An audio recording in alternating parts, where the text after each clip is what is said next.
Hello. So I thought I would read somebody um, a book from, well, a magazine, a quarterly spring issue, 1947, Your Health. How neurotic are you? Let's see what they thought in 1947. How neurotic are you? Everybody is a wee bit queer except you and me, quote, remarked an old Scotsman to his wife. And sometimes I think you are a wee bit queer. Now, we got to remember queer, words have had meaning changes, so this was written in 1947. So queer was like a little unusual. There are a few of us indeed who have not at times felt very much as did the Scotsman, though ordinarily we do not put our fingers on the exact characteristics that make the other fellow, quote, a wee bit queer. These being, of course, the same characteristics that occasionally convince him that we are mildly off the trolley. Yet there is no great mystery about mental habits and emotional disturbances that lead to neuroticism or queerness. Let us look at a few. Daydreaming. Back in the 90s, and this is talking about 1890s, it was very common to see boys riding broomsticks, which their imagination converted into horses. The youngsters were adventurous riders, cowboys, or mounted policemen. Today, children have tricycles and bicycles, but the broomstick brand of thinking, wherein the meaning of things has changed and the importance of the person is glorified, still goes on, and it isn't confined to children. A child may, for instance, dream of himself as the best student in school. A young man may see himself catching a forward pass and streaking 60 yards to a touchdown while the stands go wild. A young woman pictures herself as gotta flip the page very carefully. This book is like, magazine is kind of brittle. As a stating heartbreaker, a femme fatale. Is daydreaming injurious? That depends upon why one daydreams and to what extent. Then upon the substance of the fantasies. If daydreams are infrequent and are used as a means to an end, even if only to fill a few idle minutes or to escape temporarily from boredom or loneliness, they be more helpful than detrimental. They may be. When daydreams stimulate one to efforts to make them come true, they are highly creative. The danger lies in daydreams that are ends in themselves, flattering, grandiose fantasies enjoying for their own pleasure, indulged in more and more frequently until the dreamer's grip on reality is threatened and his futile retreat into fantasy becomes symptomatic of emotional disturbance. Worry. Almost everybody worries, more or less. Intelligent worry is a valuable stimulus. It drives one to closer attention, greater alertness, more effective effort to master situations, to foresee and prepare for them. In general, college students with mild anxieties about their work make better grades than the carefree and indifferent. Persons without any worries at all are likely to be irresponsible, ineffective, and relatively useless. It is constant, intense, unreasonable worry, often over trifles, that gnaws termite-like at the foundations of happiness and makes social and personal adjustments difficult, if not impossible. Rationalizing. This is a $2 word for which the slang equivalent would be kidding yourself. It means the invention of reasons, highly plausible ones as a rule, by which persons bolster their self-esteem against unconscious feelings of guilt, failure, or stupidity. It is self-defense for the ego. For example, a young man who professes complete disinterest in money leaves one position to take another at a higher salary. Actually, it is the money that lured him, but he cannot admit it without denying his principles. So he tells himself and his friends that he has been called to a higher field of usefulness. This, I hasten to add, is not lying. It is an unconscious defense against the real reasons for one's belief and conduct. In moderation, rationalization can be helpful in maintaining self-esteem, saving face, which is essential in getting along in this workday world. In excess, however, such deceptive self-justification may make the individual on the surface too easily satisfied with mediocre use of his talents, and because unconsciously he never succeeds in deceiving himself 100%, serious emotional disturbances that may result. 50 neurotic symptoms. When daydreaming, worry, and rationalizing are so extreme as to be symptomatic of emotional upsets, the person tends to become what we call a neurotic. He is a wee bit queer. At one time or another, perfectly normal people will exhibit slight neurotic tendencies. The following questions will reveal with considerable accuracy the extent to which one inclines towards neuroticism or nervousness in popular language. Answer each question yes or no in the space provided. Okay, so take this test, and then you can see if you would be called like neurotic in 1947, okay? 1. Do you often fail to sleep well at night? Yes or no? 2.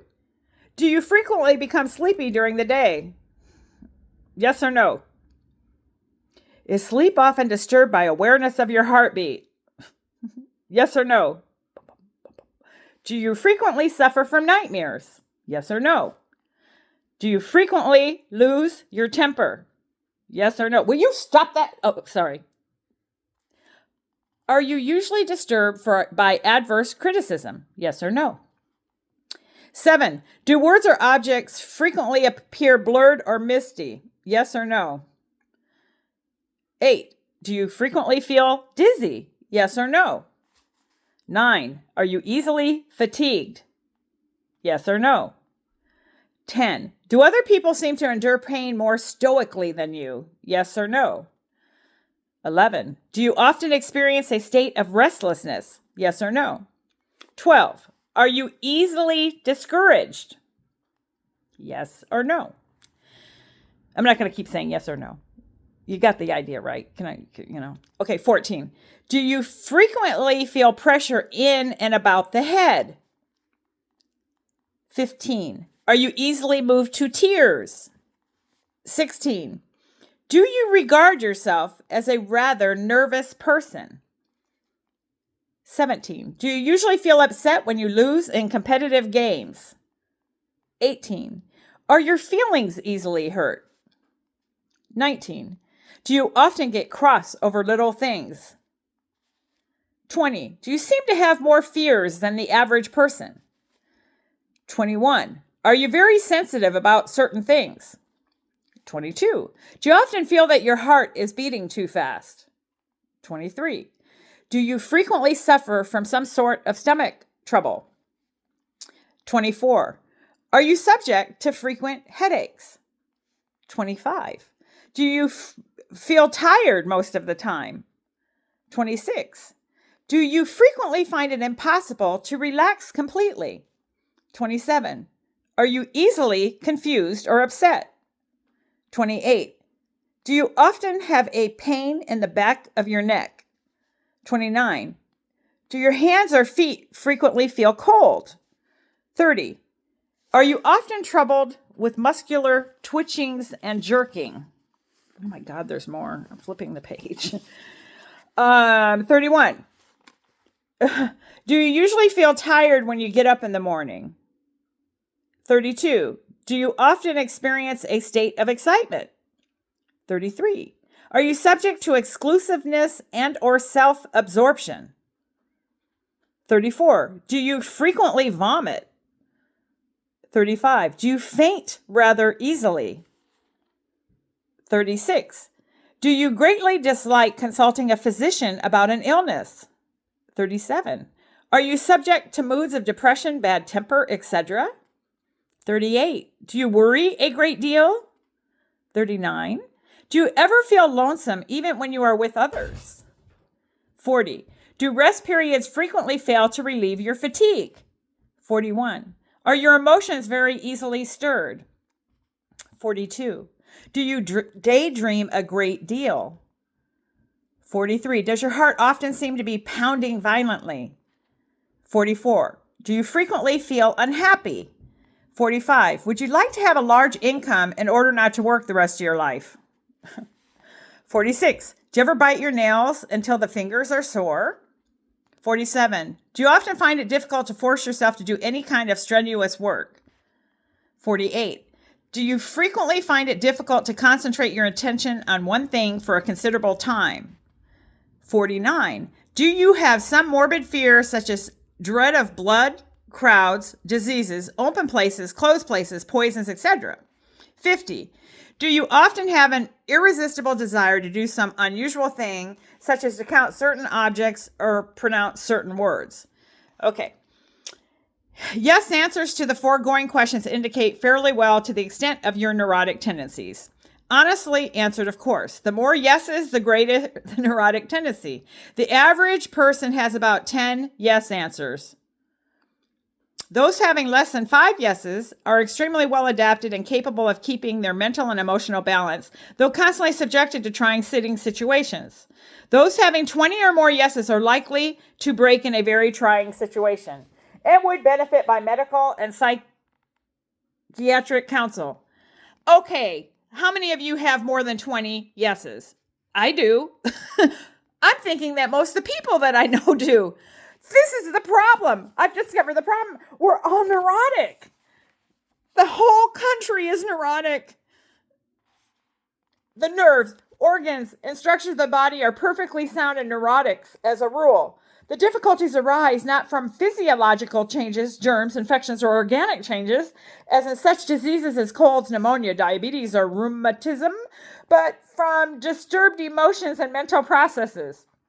It's hard to read when the book has, you can't see. The physician says the cause is functional rather than organic. Psychiatric treatment invariably seeks an underlying and often unsuspected cause for neurotic traits. Perhaps half of our neurotics have a fairly clear idea as to how they got that way. The rest have no awareness of causes. Persons with long-standing neurotic illness may require prolonged and painstaking analysis to dredge up repressed causes of their trouble. Yet many neurotics will not find it very difficult to arrive at a helpful self-diagnosis of their difficulties. A list of questions such as the following has been found helpful in aiding neurotic individuals to understand the cause or causes of their illness. 25 causes of neurotic symptoms. 1. Have you had some humiliating experience you have not been able to justify? 2. Are you aware of some inferiority you have not been able to overcome? Now, remember, this is from 1947. 3. Are you conscious of some fault or guilt you have been unable to dodge? 4. Do you know of some wobbly conduct or questionable thinking on your part which you have been unable to justify? 5. Is there some drab or monotonous aspect of your life from which you have been vainly trying to escape? 6. I'm sorry, I shouldn't make faces. Do I have food in my teeth? No, okay.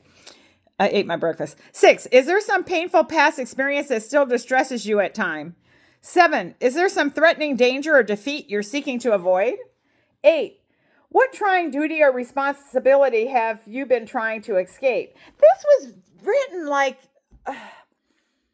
when did World War II end? This is 1947. This is like 1945, World War II. This is after the war. Oh my goodness. Okay. 9. Do you have some fear or fears that are very disturbing? I don't know. 10. From what very unpleasant situation have you been trying to escape? 11. Do you frequently resort to a juvenile type of behavior, for example, weeping to get your own way? 12. Is there some money or job situation from which you would like to get away? 13. What strong impulse or wish have you been seeking to repress? 14. Have you ever had an unfulfilled desire to get revenge on someone for a real or imagined slight? 15. Have you taken a what's the use attitude towards some strongly desired goal? 16. What strong desire or urge have you been trying to bring into line with your ideals? 17. What impossible ambition have you been trying to achieve? 18. Are you or have you been keenly aware of lack of independence due to domineering authorities such as parental domination? 19. Have you ever experienced disturbed emotional states resulting from conflicting impulses toward action that pull in opposite directions? 20. Have you ever had a bitter disappointment for being thwarted in achieving some goal? 21. Have you had a strong urge to do penance, to make amends for some act or thought that plagues your conscience? 22. Have you ever had a vital, flipping the page, people read more, vital problem for which you cannot find a solution? 23. Is there some social requirement or situation that is very galling to you? 24. Have you a strong desire for power, such as authority over certain people, that has been denied you? 25. Do you frequently experience an unsatisfied desire for attention or sympathy? Okay, treatment. The above questions, of course, do not require yes or no answers, but are designed to direct one's thoughts toward hidden causes of neurotic difficulties. The next step is treatment. And if one is unable to determine either the cause or the method of treatment, the services of a capable and experienced psychiatrist may be required. Treatment varies naturally with the individual and the cause of his symptoms. Diet, rest, suggestion, psychoanalysis, and re-education are the most common treatments. Diet adequate for health and quantity and quality is essential, but usually it is a supplement to more direct methods of treatment. Rest cures are of great value in neurotic treatment through conserving energy and eliminating the harried, restless, on-the-go stimuli that ordinarily drive the neurotic with a relentless hand. Its chief value, as Dr. Fred A. Moss states, lies in the fact that it gives nature a chance to work, and nature alone, under many circumstances, can effect many cures. Sleep and diet, sleep and rest. Are we getting proper nutrition and proper rest? Suggestion implies the implanting of curative ideas in the neurotic mind. It is used in some form by every practitioner, sometimes alone, often with other methods of treatment.